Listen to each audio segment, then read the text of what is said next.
안녕하세요. 조용히 회사 다니는 사람입니다. 네, 오늘은 2026년 3월 1일 일요일이고요. 제 S&P 500 투자일지 남기는 날이기도 합니다. 네, 어제였죠. 정말 또 놀라운 소식이 전해져가지고 대충 예상은 하고 있었지만 트럼프 대통령의 미국이 이스라엘과 연합해가지고 이란을 공격했고, 또 이란은 중동의 주변 국가들의 주둔해 있는 미군 기지를 공격하면서 엄청난 제3차 오일 쇼크가 올 수도 있는 그런 상황이 펼쳐지고 있습니다. 그래서 이번 영상의 주제는 미국과 이스라엘의 이란 공습 속에서 내 전재산, 지금 전재산 금융주산에 투자하고 있잖아요. 과연 괜찮을지를 한번 알아봤습니다. 그리고 제 경제적 자유 달성 목표를 예전에 퍼센트로 표현했었는데 지금은 월 다이 위드 제로라고 해가지고 한 달 동안 내가 인출할 수 있는 금액으로 평생 인출할 수 있는 금액이 얼마 정도 되는지, 지금 426만 9천 원 정도를 평생 인출했어도 된다라는 계산이 서서 이렇게 작성하고 있는데, 이거 가지고 살아갈 수 있으면 은퇴해도 된다, 이렇게 목표를 수정해 놨거든요. 그래서 지금 주가가 출렁출렁 하고 있는데도 매주 이렇게 계산되어 있는 금액만 보면은 변동폭이 그렇게 크게 느껴지지 않습니다. 적어지면 420만 원, 많아지면 430만 원 좀 넘고, 그래서 오히려 장기 투자하는데 도움이 되고 있다. 예전에 퍼센트로 하면은 퍼센트 자체가 막 10%씩 왔다 갔다 하니까 마음이 되게 흔들렸거든요. 오히려 낫다라는 생각을 했고요. 그래서 지금 상황이 어떻게 되느냐. 국제 유가가 오르는 것이 사실 문제입니다. 이란이 호르무즈 해협을 통과하는 중동에서 원유를 싣고 나가는 배를 원활하게 움직이지 못하도록 지뢰를 설치한다든지, 바다 위를 떠다니는 지뢰 같은 걸 설치한다든지, 군함을 가져가가지고 유조선들을 위협한다든지 하면은 기름값이 오를 거라는 전망이 있고, 그것 때문에 그 우려로 벌써부터 이란이 어떤 행동을 나서지 않았다고 하는데 12% 유가가 오른다, 이런 말이 나오죠. 보니까 이 중동과 미국 그리고 서방 세계, 이스라엘 간의 이런 이벤트는 한두 번이 아니었던 것 같더라고요. 그래서 1차, 2차 오일 쇼크, 그리고 걸프전, 그리고 2026년에 에픽 퓨리라고 명명되어진 이 작전까지 해서 간략히 좀 살펴볼 건데요. 그 과거의 그런 오일 쇼크, 중동에서의 전쟁이 우리나라에 어떤 영향을 미쳤는지 봐야겠죠. 1차 오일 쇼크는 1973년, 14년에 있었고, 유가가 이 기간에 3달러였던 것이 4배 뛰어서 11.65달러까지 올랐다고 합니다. 그때 우리나라의 경제 성장률은 엄청난 그 고성장기였죠. 14.8%에서 반토막 나버렸었고, 물가도 기름값이 오르니까 거의 6배, 7배 이렇게 올랐습니다. 무역 적자도 24억 달러로 적자가 발생을 했고요. 2차 오일 쇼크 때 78년, 80년 이때는 유가가 또 3배 이렇게 올랐고, 현재가 기준으로 환산하면 39달러가 됐을 때 151달러까지 올랐다고 합니다. 성장률은 80년에 마이너스 5% 역성장을 했고, 물가도 역시 28% 뛰었다고 하는 거죠. 환율은 6개월 연속 36.5%, 경상수지도 적자를 봤다. 걸프전, 이 걸프전 때는 이제 90년, 91년인데 유가가 2배 넘게 뛰었었고, 코스피가 이제 600선까지 붕괴를 했다. 그나마 이제 에너지 의존도가 예전에 1, 2차 때는 중동 석유에 온도가 되게 높았다 그러면은 여기저기 분산해가지고 에너지를 수급하고 있어서 많이 괜찮았었다.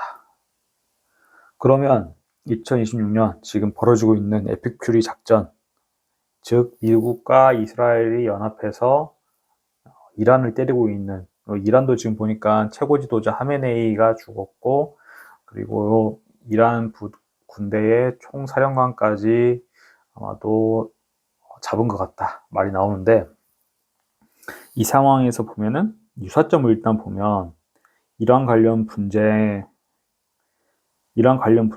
거, 과거 2차 오일 쇼크 때도 이란 혁명이 일어나서, 그리고 이란과 이라크의 전쟁이 발생해서였었고, 호르무즈 해협 리스크도 발생한다. 과거에도 이것 때문에 원유 공급에 차질이 있었다. 스태그플레이션, 경기는 침체하는데 물가만 오르는 그 스태그플레이션이 모두 발생했었다. 하지만 차이점이 있다는 거죠. 한국의 미친 요인을 과거를 보면은 1, 2차 오일 쇼크 때를 보면은 석유 의존도가 말했다시피 거의 전량 석유였고 지금은 원전도 있고 LNG 신재생 에너지 있던 거죠. 전략 비축료는 당시에 좀 부족했다. 그렇기 때문에 경제에 미친 영향이 컸을 텐데 지금은 정부 비축한 게 좀 있고 미국의 역할은 수동적인 피해자였지만 지금은 직접적으로 공격을 했고 공급 안정화를 시키려는 그런 의지가 있죠. 글로벌 공급을 보면은 오펙이 원유를 독점했고 지금은 셰일 오일도 나오고 있기 때문에 공급 자체가 충분하다. 미국도 이런 상황인 걸 알고 과감하게 이란을 뭐 오랜 수건이었을 수도 있습니다. 그래서 공격을 한 거 아닌가. 또 환율제도 그때는 고정 환율이었지만 지금 변동 환율. 그러니까 정부가 환율을 통제하는 게 아니고 시장 상황에 따라서 지금 환율 왔다 갔다 하는 거죠. 외환 보유고가 4천억 달러에 이르른다. 경제 구조도 우리나라는 과거 에너지 집약적 제조업이었다면 지금 서비스 IT 중심 에너지 효율도 향상되었다. 그래서 과거만큼 어떤 피해가 크진 않을 수 있다. 그래서 아주 뭐 겁먹을 필요는 없는 거 아닌가 예상을 하고요. 그래서 제 포트폴리오에 미친 영향도 한번 분석해 봤는데요. 저는 3펀드이기 때문에 VO, VXUS, BND 이 정도 비율로 투자를 하고 있는데요. 먼저 S&P 500에 해당하는 VO는 유가 급등으로 단기 조정이 발생할 수 있는데 미국 셰일 오일 자국국이라서 에너지 기업 수익이 증가하면서 이걸 상쇄할 것이다. 분쟁이 단기에 종결되면은 이러한 리스크 제거로 오히려 반등할 수 있다. 미국 입장에서는 우리나라로 치면은 북한 리스크가 없어지는 그런 비슷한 거겠죠. VXUS는 근데 그 S&P 500에 비해서는 가장 취약하다. 왜냐하면은 유럽, 일본, 신흥국 대부분이 에너지를 중동에서 순수입하는 국가라는 점에서 이란으로 인해서 호르무즈 해협이 봉쇄된다거나 이래서 장기화되면은 VO보다 오히려 낙폭이 클 수도 있다. 우리나라도 신흥국이기 때문에 우리나라 그 경제에 미치는 파장이 좀 있을 것 같기도 하고요. 미국 채권 안전자산 선호로 가격이 상승할 수 있고 제 포트폴리오에서 방어 역할 장기 인플레이션이 발생하면은 이제 금리가 오르고 채권 가격은 떨어지기 때문에 그때는 좀 역풍을 당할 수도 있다. 그러면서 제가 투자하는 포트폴리오가 국내 자산을 가지고 있는 것 대비해서 어떤 식의 이점이 있는지를 보면은 일단 지금 코스피, 코스닥 엄청 핫한데요. 한국은 에너지 순수입국이고 그리고 수출에 의존하는 경제 구조잖아요. 그래서 유가가 급등하면은 삼중 압박, 제조 비용이 증가하고 원화의 가치는 하락하고 외인이 안전자산이 금이나 달러로 가면서 좀 압박을 받을 수 있다. 역사적으로 그리고 S&P 500보다 낙폭이 크고 회복이 느린 경향이 있고요. 국내 부동산을 보면은 유가 상승, 물가 상승, 그리고 그러면은 금리 인상 압력이 발생하게 되고 대출 부담이 증가. 부동산 거래가 위축되고 되지만 저 같은 경우는 무주택자이기 때문에 오히려 유동성 높은 뭐 글로벌 ETF를 통해서 저가 매수를 한다든지도 생각해 볼 수 있다. 그리고 원화 환산으로 봤을 때 달러 자산을 갖고 있잖아요.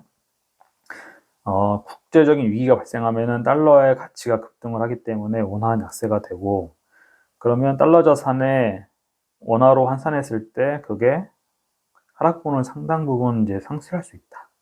이런 경향을 보인다는 겁니다. 그래서 저는 뭐 이렇게 미국과 이란의 전쟁, 전투, 뭐 공습 이런 게 장기화가 된다 하더라도 스테이더 코스를 하면서 패닉셀링을 하지 말고 과거에도 오일 쇼크에서 발생했을 때도 미국 증시는 결국에 회복했다는 걸 명심을 하고 그리고 계획대로 달러 코스트 에버리징으로 집한 돈 일부 남은 거 매수를 하고 월 300만 원씩 월급 받으면 계획대로 계속 매수를 해라. 저가 매수하려고 좀 타이밍을 기다리진 말자 이런 거고요. 어쨌든 이 에픽 퓨리로 인한 충격은 국내 증시 부동산 투자자 대비해서 저에게 구조적으로 제한적인 영향을 줄 것이고 제가 슬로우 파이어를 준비하는 5년 정도의 시간 동안 스테이 더 코스를 하자 결론이 되겠습니다. 그리고 문득 요즘에 주가가 흘러가는 모습 S&P 500인데요. 지금 26년도 작년 말부터 26년도 들어가지고 주가의 추이를 보면은 과거 이렇게 오르던 모습이 아니고 지금 옆으로 이렇게 횡보하는 느낌이거든요. 물론 이렇게 해서 오를 수도 있지만 하락할 수도 있다. 이런 상황이다. 보통 뭐 차트를 맹신하기는 어렵지만은 횡보하고 난 다음에 위로든 아래로든 보통 변동성이 발생하기 마련인데 상승하면 물론 좋겠지만 오히려 아래로 하락할 수도 있다라는 점을 어느 정도 마음의 준비를 하고 투자해야 장기 투자를 하는데 도움이 되겠다 그런 생각을 하고 있습니다. 스리펀드 포트폴리오는 이미 앞서 설명을 드렸기 때문에 빠르게 넘어가겠습니다. 전 세계 주식을 사겠다라는 의미로 투자를 이렇게 하고 있고요. 제가 노리는 제 포트폴리오의 연평균 성장률은 11.2%, S&P가 13% 정도인데 2% 정도 뒤지죠. 더 낮은 수익률이지만 전 세계에 투자함으로써 저는 제가 장기 투자하는 데서 소외되지 않고 오를 때 같이 따라서 올라가는 경향 뭐 이런 거를 노리기 위해서 오히려 전 세계 포트폴리오 투자를 하고 있습니다. 저는 장기 투자하는 게 가장 제일의 목표인 사람이고요. 단기간 높은 수익률보다는 내가 오랫동안 흔들리지 않고 투자할 수 있는 포트폴리오를 가지고 이런 인간이 가질 수밖에 없는 비이성적인 투자 패턴, 과도한 자신감, 왜곡된 판단, 그리고 군집 행동, 위험 회피, 가격이 오르면 사고 내리면 파는 짓을 안 하려고 하는 게 제 투자의 제일의 목표입니다. 그리고 제가 선택한 투자 방법은 이미 저만 생각이 아니고 미국의 보글 헤드들, 많은 사람들 통해서 존 보글을 철학을 추종하는 사람들 통해서 검증된 투자 방법이라고 생각을 하고요. 시장에서 좀 무관심해져야겠다라는 생각을 하고 있습니다. 그리고 저는 세계적인 투자 거장들 존 보글과 워렌 버핏의 투자 철학 좀 믿고 따르는 편입니다. 그래서 제 투자하는 목표는 첫 장에서 말씀을 드렸었는데 예전에는 내 퍼센트로 내 투자 목표를 표기했다 그러면 지금은 내가 투자 고민 자산에서 전통적으로 내려오는 4% 안전 인출률 혹은 이거를 좀 조정한 5% 인출률, die with 제로, 죽을 때까지 다 쓰고 죽겠다. 이런 식으로 변환해가지고 내 자산에서 인출해서 쓴다고 할 때 그 인출할 수 있는 금액에서 내가 살아가는데 만족하면 살 수 있겠느냐 그런 거를 좀 가늠해 보면서 은퇴의 날짜를 저울질하고 있습니다. 그 결과 지금 430만 원 좀 안 되는 돈인데 지금 월세까지 포함돼야 되는 가격 돈이기 때문에 좀 지금 부족한 상황이다라고 저는 생각이 되어지고요. 제가 왜 이런 식의 목표를 세우게 되었느냐, die with 제로. 이게 제가 지어낸 말은 아니고 원래 이게 좀 있는 은퇴 자금을 운용하는 전략 중에 하나던데요. 거기다 가드레일 전략. 그걸 왜 내가 쓰게 되었느냐. 자산율의 극대화죠. 자산을 저는 죽을 때 와이프나 저나 물려줄 사람이 없기 때문에 남겨주지 않고 다 쓰고 가는 거. 살아생전에 효용 가치를 최대한으로 느끼는 것이 중요하고요. 유연한 대응을 할 수 있다. 자녀가 없기 때문에 고정지출이 크지 않고요. 상대적으로 적다. 여행을 덜 가거나 외식을 줄이는 식으로 지출 조정을 하기가 쉽다. 노후나 간병 리스크 대비만 좀 해놓으면 된다. 자녀가 없기 때문에 미리 계산해 두고 대비를 하면 된다. 사실 그것도 이제 피지컬 AI 덕분에 제가 나중에 죽을 때쯤 되면은 로봇이, 아틀라스 같은 로봇이 저를 병간호해 주지 않을까. 그걸 굴릴 수 있는 돈만 있으면 된다라는 생각이 듭니다. 투자 현황을 보면은 포트폴리오 이제 이 투자가 어느 정도 목돈 투자가 끝나는 시점이 현금성 자산 5%로 줄어들 정도로 3% 정도를 투자에 투입하는 거는 끝났거든요. 그래서 S&P 500에 이렇게 둘이 합쳐가지고 지금 60% 정도가 되는데 63%까지 채워질 거고 나머지 VX, US 또한 20% 그리고 채권 10% 정도 내외 이렇게 투자가 될 겁니다. 최근 5주간의 투자 수익금 변화를 보면은 지금 한 주간 900만 원, 600만 원 이렇게 왔다 갔다 하고 있어요. 그래서 단순 투자 개념으로 보면은 만약에 지금 한 주 동안에 한 달 생활비가 나올 수도 있고 두 달치 생활비가 날아갈 수도 있는 상황이다 이렇게 보시면 되겠습니다. 그래서 지금 저의 경제적 자유 달성 목표 보면은 지금 400만 원대 수준을 한 달 쓸 수 있을 만큼 자산이 불어나고 있다 판단이 되고요. 제가 추구하는 삶의 방향을 보면은 핵심은 이겁니다. 우리가 남의 눈치 보지 말고 우리가 어떻게 살고 싶은지 알고 그거에 대해서 선택할 수 있는 자유를 갖자. 은퇴 이후에 우리가 서울 한복판에 살아야 될 뚜렷한 이유가 없기 때문에 서울에 있는 아파트를 얻기 위해서 많은 돈을 그 아파트에 묶어 놓기보다는 현금으로 계속 발생시키는 이 투자가 맞다, 우리에게는. 그리고 딩크기 때문에 자의적으로 후회 없는 삶을 좀 살아야 된다. 장단점은 분명히 있다. 그리고 대한민국 사회가 이렇게 살아라.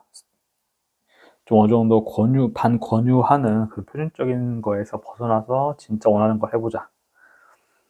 그래서 이 유튜브 채널은 경제적 자유를 달성하는데 목적이 있고요. 그리고 돈은 바닷물과 같아서 끝없이 추구하면 추구할수록 갈망할수록 목이 말라지고 부족함을 느낀다. 그래서 이번 페이지는 제 영상에 대해서 가끔씩 궁금해 하시는 것들을 정리해 봤는데요. 한번 읽어보시면 좋을 것 같고요. 그리고 저는 서울 아파트를 제 페이스메이커로 생각을 합니다. 그래서 정기적으로 물론 뭐 안에 이제 레버리지를 얼마를 끼느냐, 세금을 얼마 내느냐 이런 거에 따라서 달라지긴 할 텐데 달러 환산 가치로 봤을 때 우리나라의 대표적인 압구정 현대, 레미안 퍼스티지 그리고 뭐 여의도 시범 이런 데랑 비교했을 때 S&P 500 자체는 VO죠. VO 자체는 절대 뒤지지 않고 항상 상위권의 수익률을 보여주고 있다. 내가 서울 최고의 아파트를 갖지 못할 바에는 전 재산을 VO에 투자함으로써 자산을 지킨다. 이런 식의 투자를 이제 하고 있고요. 지금 보면 5년 전에 투자를 시작했을 때, 10년 전, 2016년에 투자했을 때 모두 S&P 500이 이기는 모습을 보여주고 있습니다. 네, 이번 영상 여기서 마치도록 하고요. 여기까지 봐주셔서 정말 감사드리고 미국과 이란 간의 전쟁이 너무 장기화되지 않고 빠르게 끝나기를 바랍니다.